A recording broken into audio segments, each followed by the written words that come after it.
Hello, welcome back to Out on That Line podcast. I am Jeff with my co-host Alex. As always, Alex, how you doing this week? Jeff, I'll tell you something. I've said it before. I'll say it again. I'm like cheap toilet paper, baby. I don't take crap off nobody. How you doing? I'm doing very well after our week hiatus, and we've been putting out a lot of videos, so I feel like these Yeah, hiatuses. hiatuses, these are not feeling as long on the channel as they used to, because we're pumping out plenty of content for you folks. And this week we do have another review for you. Maybe one out of left field, maybe one people thought we wouldn't do, but it's an artist called Sienna Spiro, and it's her album Visitor. Now, what did you know about Sienna Spiro? Because I want to get into a little something about this that we can figure out if it grinds people's gears or not. Okay. Yeah, I surprisingly have a lot of thoughts about this, but in terms of how did I come to recommend this to you? How did I come to hear about the existence of Sienna Spiro?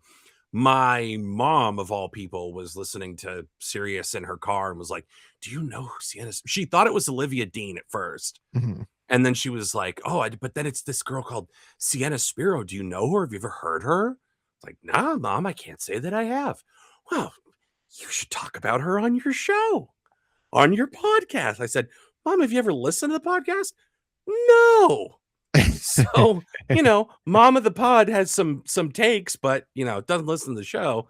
That's how I got into this. Well, I realized there's a one of these songs, I forget which one it is. One of them is a TikTok song. I want to say maybe The Visitor. It's either that or Die on This Hill. I think Die on This Hill. I bet it's Die on This Hill. Is a TikTok song. So I like, as soon as I heard that like chorus or that part of the song, I was like, oh, I've heard this from Wife of the Pod's phone a million times at this point. But the reason I wanted to talk about this is it's related to the conversation with nepotism in music. And there are several artists out. I think the probably biggest, most famous one at this point right now is Gracie Abrams, the daughter of J.J. Abrams.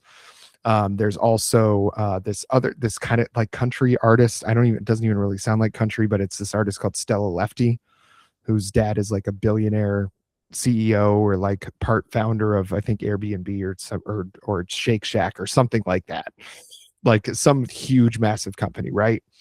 And for some reason, my hackles got up when I started listening to this Sienna Spiro album. And it turns out her dad is a I don't know how like world famous he is, but a very successful jeweler, like has several jewelry shop locations or whatever.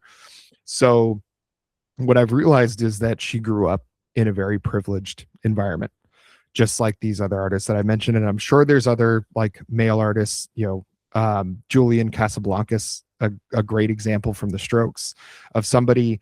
And I think what I come to the conclusion of is it's not like people that were born very privileged or lived a very privileged life.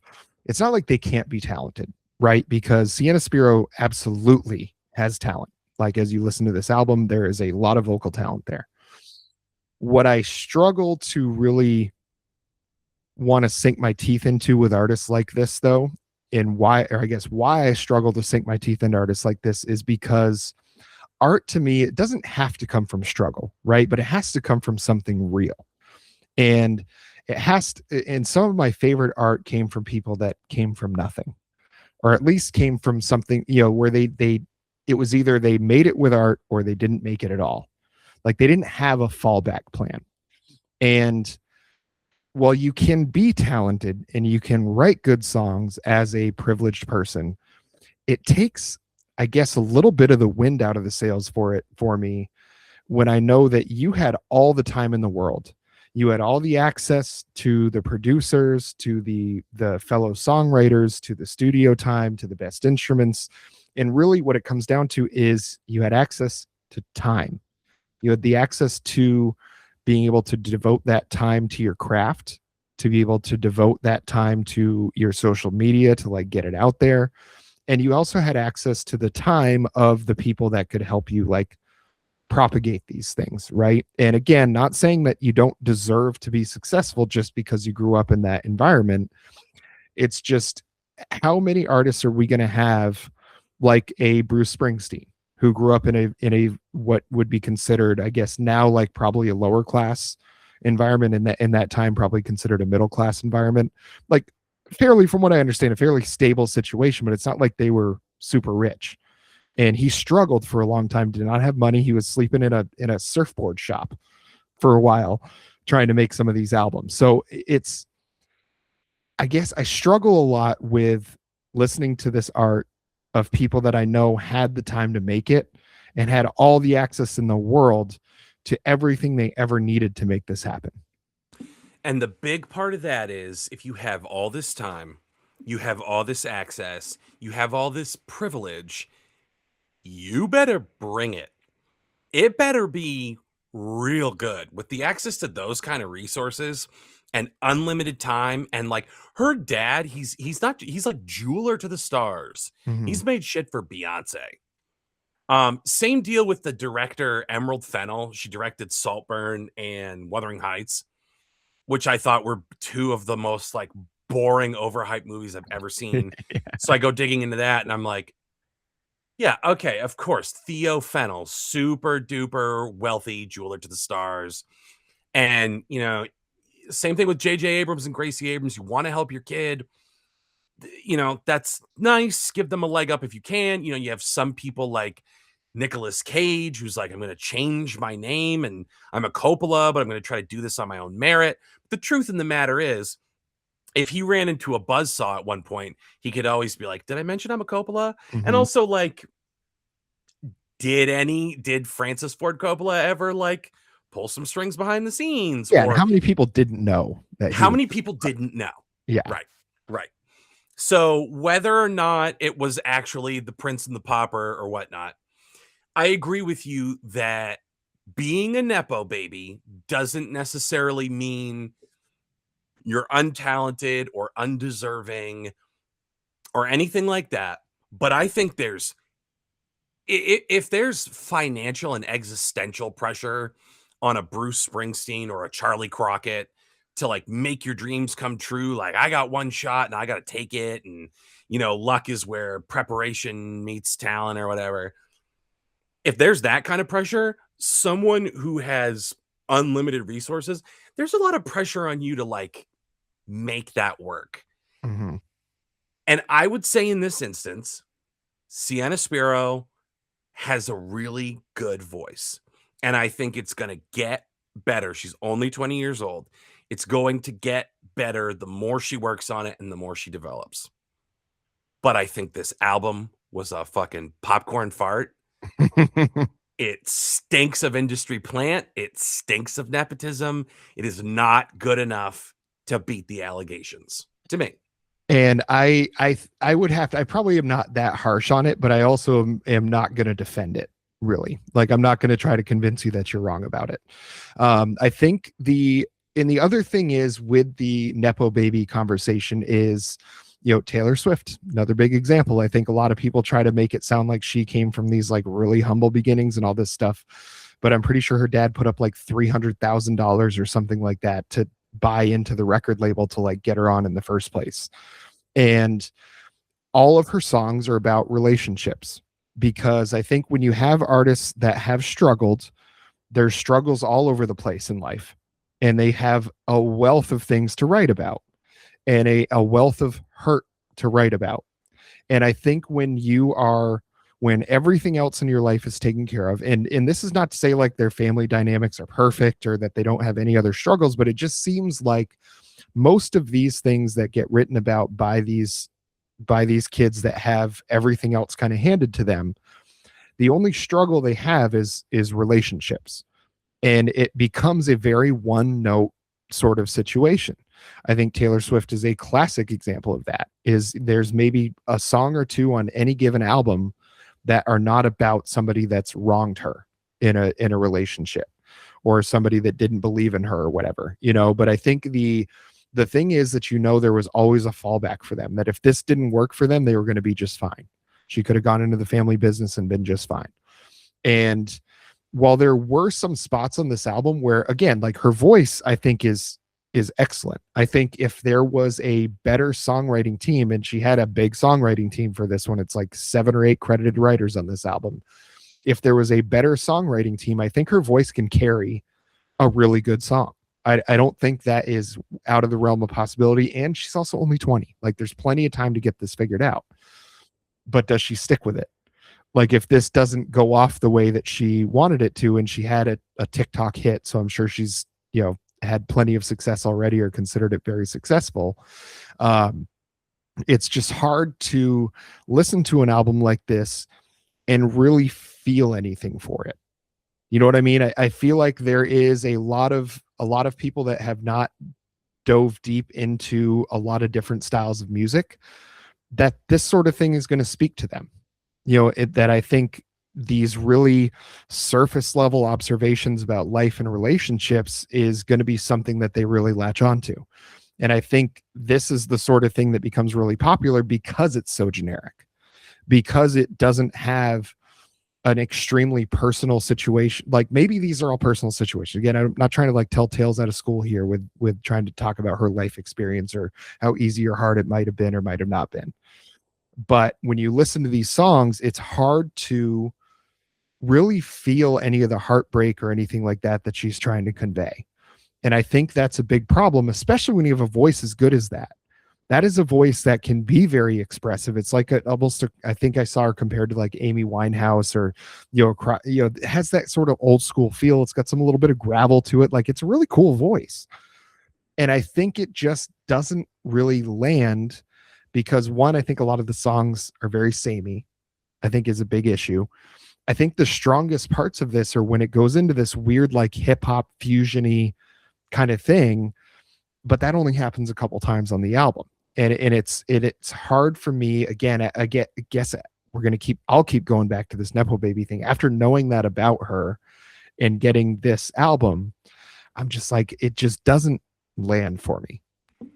The sameness is a big problem. It's the same one that I identified. And as far as what she's bringing to the table, the thing that I can praise her on is the instrument.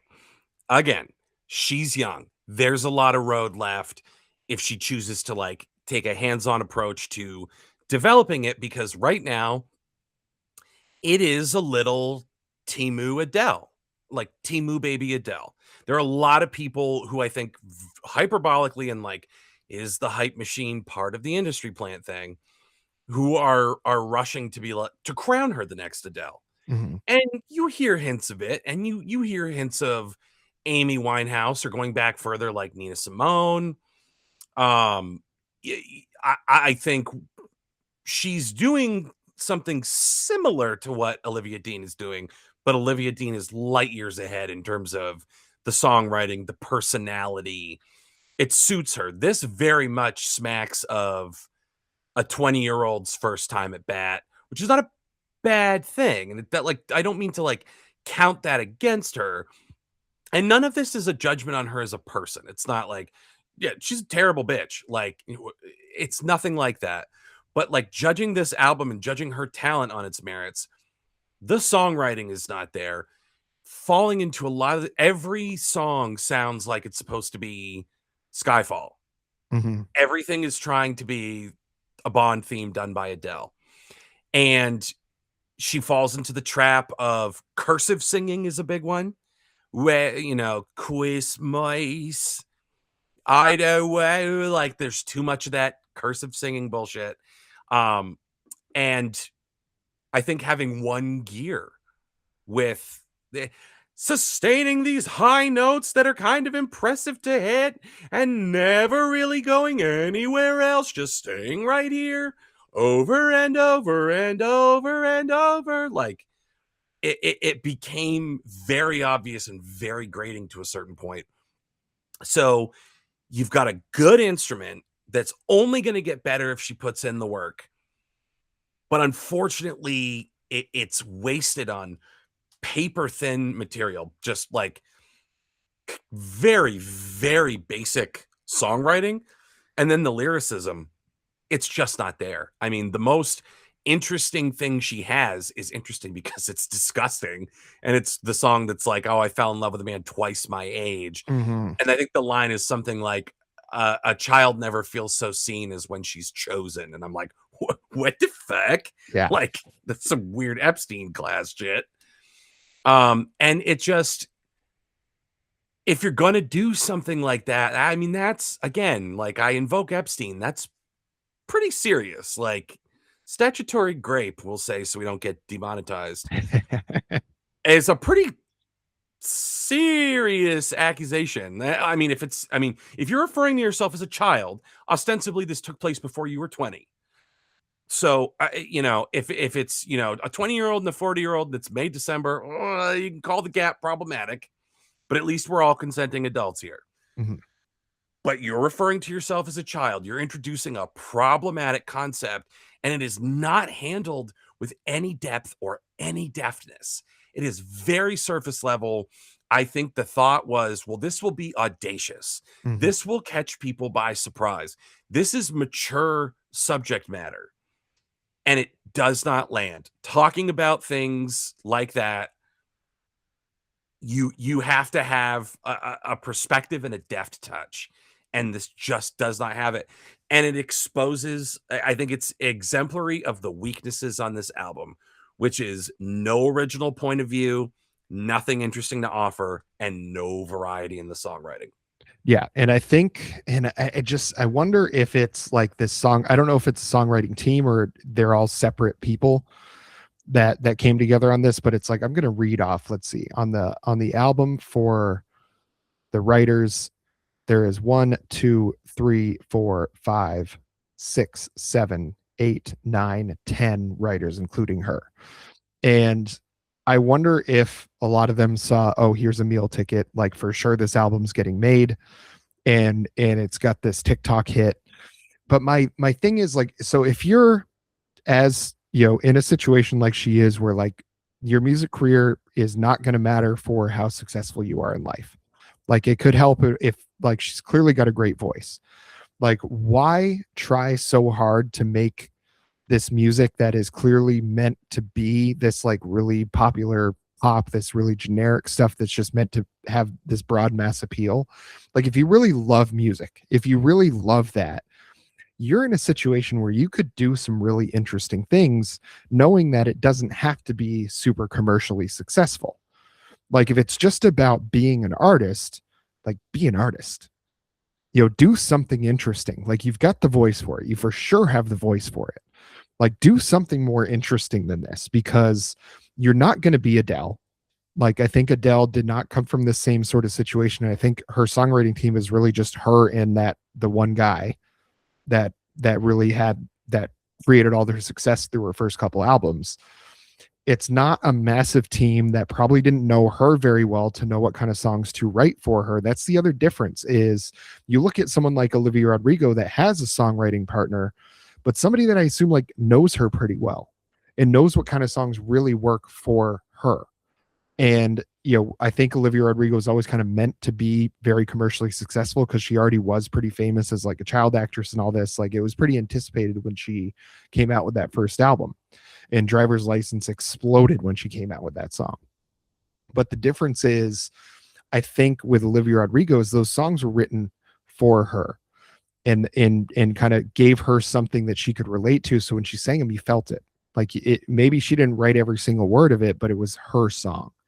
And none of these feel like her song on this Sienna Spiro album. I think that's a big issue. I think also you pointing out and the song is called what is it? He's Not My Baby, I'm His. It's like, it's very weird. I think if you take a different angle with that song and say how this guy twice your age, you fell for him initially, maybe it was great, and then you found out that that's problematic, and then you went into the reasons why someone was taking advantage of you. Like, that could be a very interesting concept. That could be a very interesting thing to write about. But I think when you're looking at it as like this, it's almost like she wore it as a badge of honor. And whether she really had any hand in writing that song or not, I don't know. But it's tough to listen to those kind of things, because it makes you feel a little bit uncomfortable, because you know how uncomfortable those situations can be.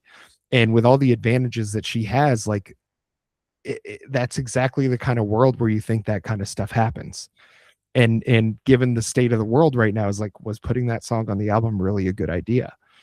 And it's, you know, again, like not trying to like bash anybody's morality or what they think is okay or not, but it's just when you have the access to the things you have the access to, and that's the sort of thing you come out with, like who's writing that song for her, you know, and who's having this 20-year-old girl sing that song, like that seems to be an issue for me.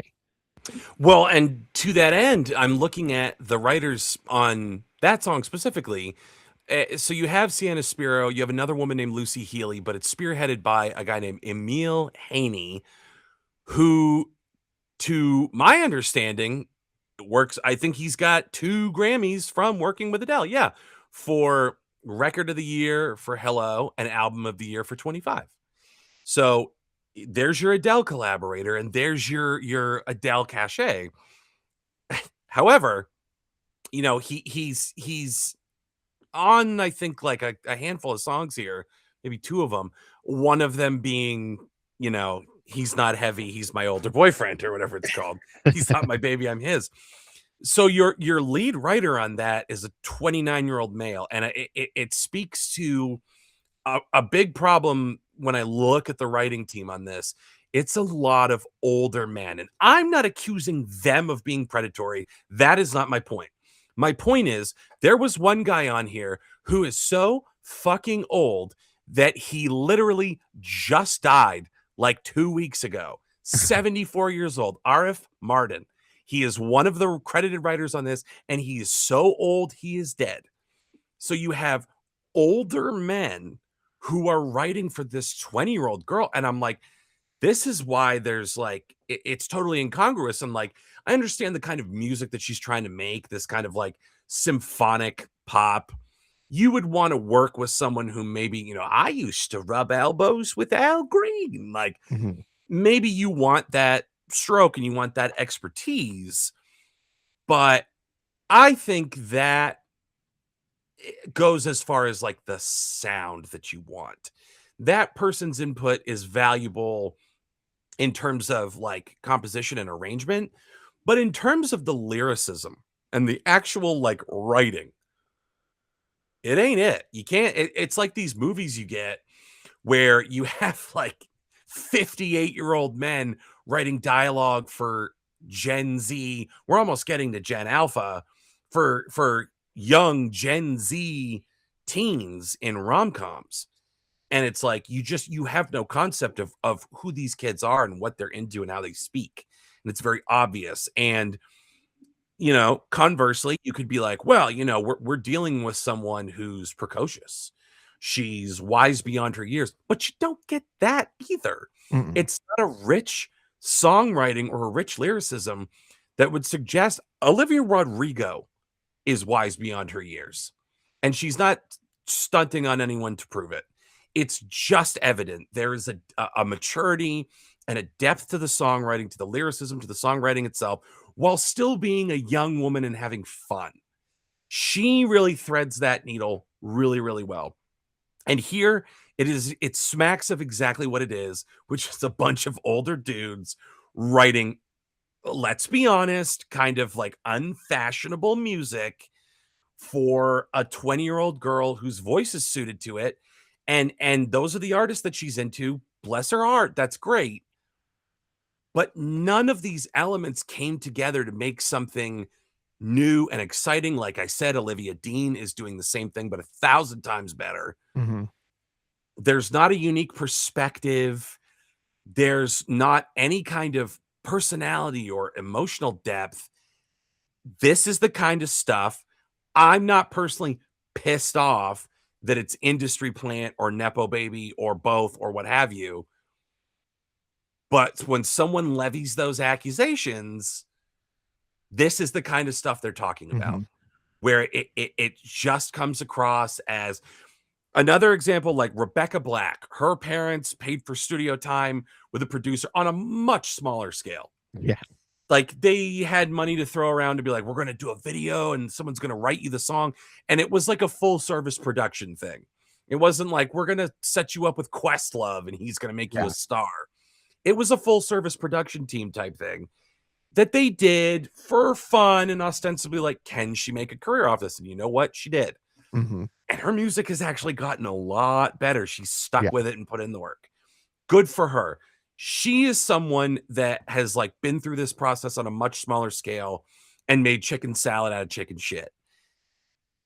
This just really has nothing going for it. Sienna Spiro has her voice going for her, and if she continues to work diligently, you could the next Adele stuff, like maybe we will get her honking in front of crowds and we'll be really impressed with what she can do.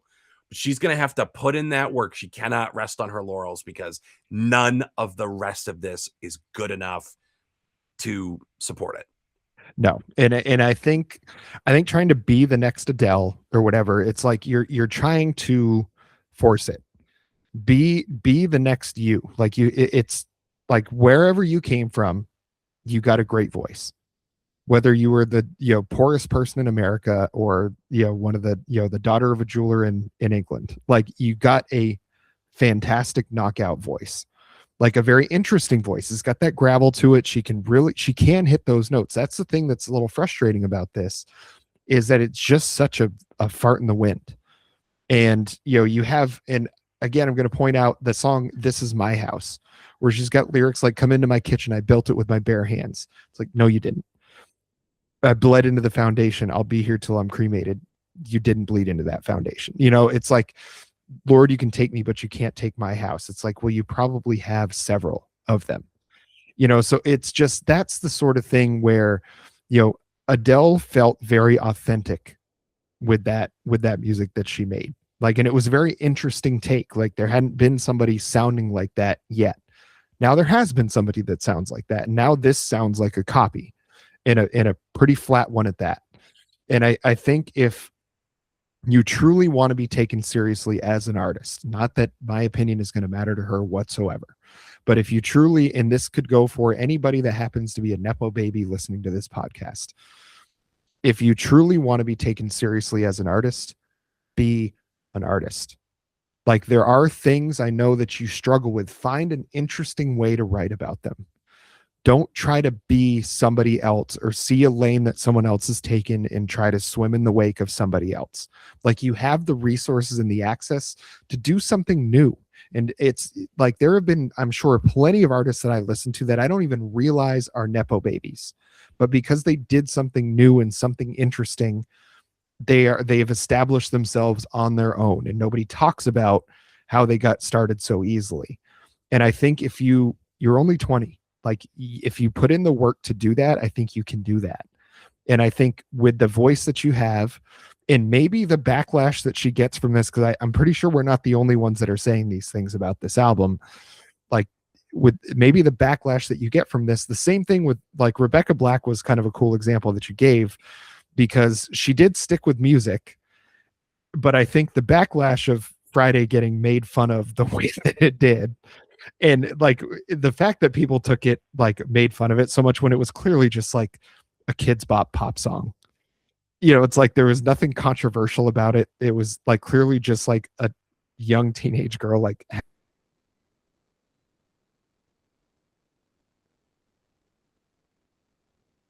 having that. So it was in that way, that was far more authentic than any of this album was.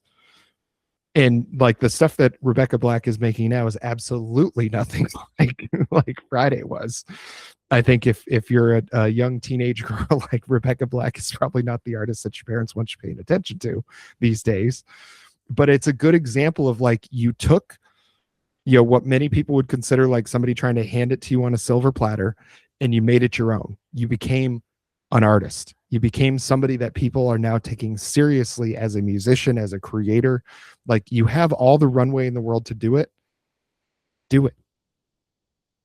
And that's a hell of a perspective. Is I became an internet joke, and I'm not calling her a joke. I'm not saying it. A lot of people are saying it, but like you became like one of the first memes. Conan O'Brien was making fun of you on his show. So like that's a perspective, that's a jumping off point to write something. And you know, it feeds the wolf, so to speak. But on this, like, there are options. If you want to write a song, a tongue-in-cheek, like my lobster's too buttery and my steak is too juicy, we will take that journey with you Mhm. if you can find a way to make it interesting. If you're singing about the gilded cage, you better bring it. Because if you're unironically complaining about your lobster being too buttery, we got no time for you. If you're using that concept to like take the piss out of yourself a little bit and do something kind of fun and interesting, we'll come along for the ride.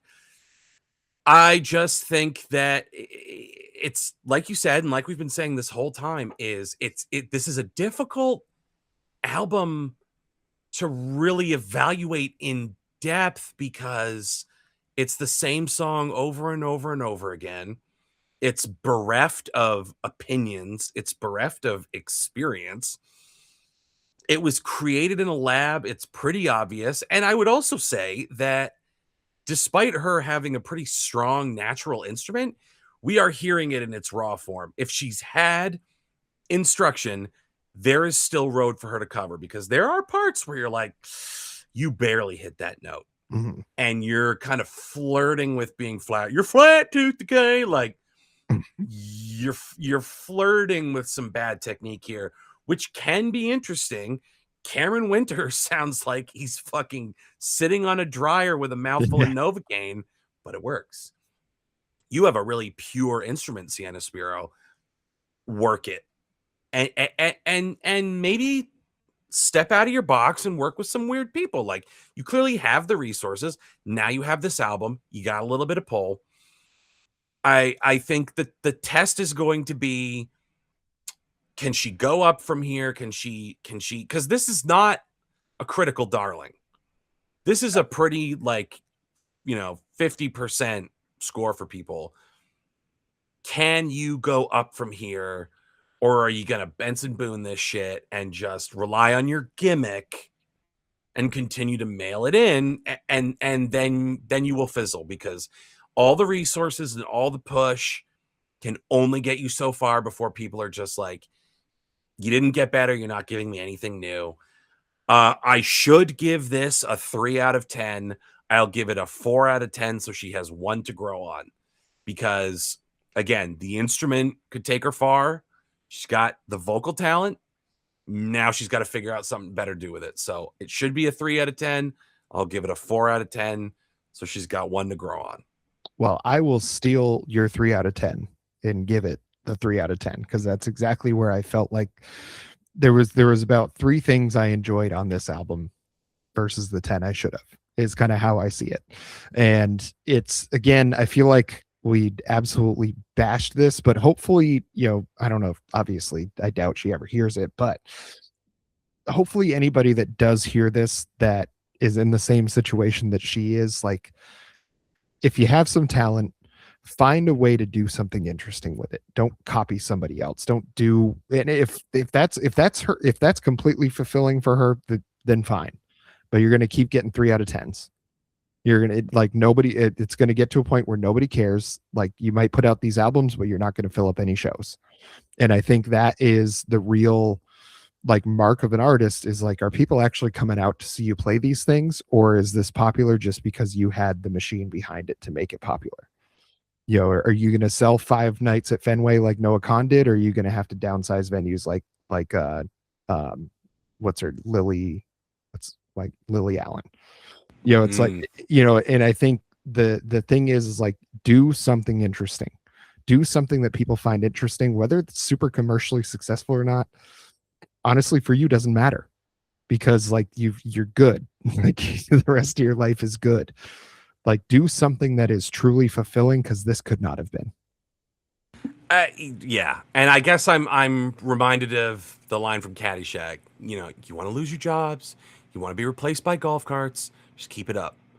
And that's kind of applicable here. Like if you are content to ride your TikTok wave and be a one-hit wonder, even though like it's not even like a hit. Like, how do you measure a hit when we're talking about like TikTok virality? You know, is it reflected in the charts and all that? Like, who knows? But you know, I I think that's, digress. honestly, these days, I think that's our version of a radio hit. Well, you know, that's a whole episode in and of Yeah. itself, because that's kind of fucked. But you know, hey, work with what you got. So hopefully we'll see some more progress, because Visitor, I'd rather not Visitor. Yeah, well, I'm happy that we were just a visitor with this album. We didn't have to live in there. Well, Alex, there's been a lot of other albums that did not get great reviews from us in the past year. And where can people find those? Yeah, you know, and it's unfortunate, and I don't know how many Nepo babies that we've kind of suffered on the show. Maybe we knew of them. Maybe I'm just not coming to my mind right now. Maybe we didn't know at the time. You know, it's easy. It would be easy if you don't do your research. It would be easy to miss these things. But keep in mind that we are nothing if not music journalists. We do the research. We break the hard story. We are ace music news hounds. No stone unturned. Okay? We will probe you. We will probe you deep, and we will probe you regularly, and we will probe you good at youtube.com/C/out on that line. Folks, we've loaded up our question gun, and we're going to go answer hunting every week, multiple times a week, for you to answer the tough questions like, can a Nepo baby make a satisfying album? Can Taylor Swift pull her head out of her own ass? We haven't even talked about the MSG wedding. We haven't even talked about the fact that we had people saying like, hey, we might have rolling blackouts, but it's all worth it as long as Taylor Swift has her magical day. There's nothing more we love at this channel than to dunk on Taylor Swift and to infuriate the Swifties. She comes up out of nowhere because, again, we're ace news hounds. And when the day comes where people find the bodies, we will be there, and we will be the one saying, fucking a toe to so. So in anticipation of that day, you need to subscribe to the channel. You need to click the bell so that you get notifications when we put out our multiple new episodes a week. You need to hit the thumbs up to like the video. Swipe right in the comments to hype the video. Keen new feature. Share this with a friend, and for God's sakes, leave a comment. The comment section is the light of our lives. It's almost like a tip line. You give us the poop, and we will chase a lead to the ends of the earth. Folks, there's nothing we love more than a good probing. And we're loaded for bear here at youtube.com/C/out on that line. Subscribe today. Get your top commenter badge. They're giving those out now. I don't know if you saw, but friend of the pod, Brandon, has himself a little top commenter badge on our page now. Wow. Good for him. He has a child, and he will literally never accomplish anything as good as that in his life. And I hope he listened this far into this episode to hear that and tells us about it in the comments. Folks, until next time. We love you, buddy.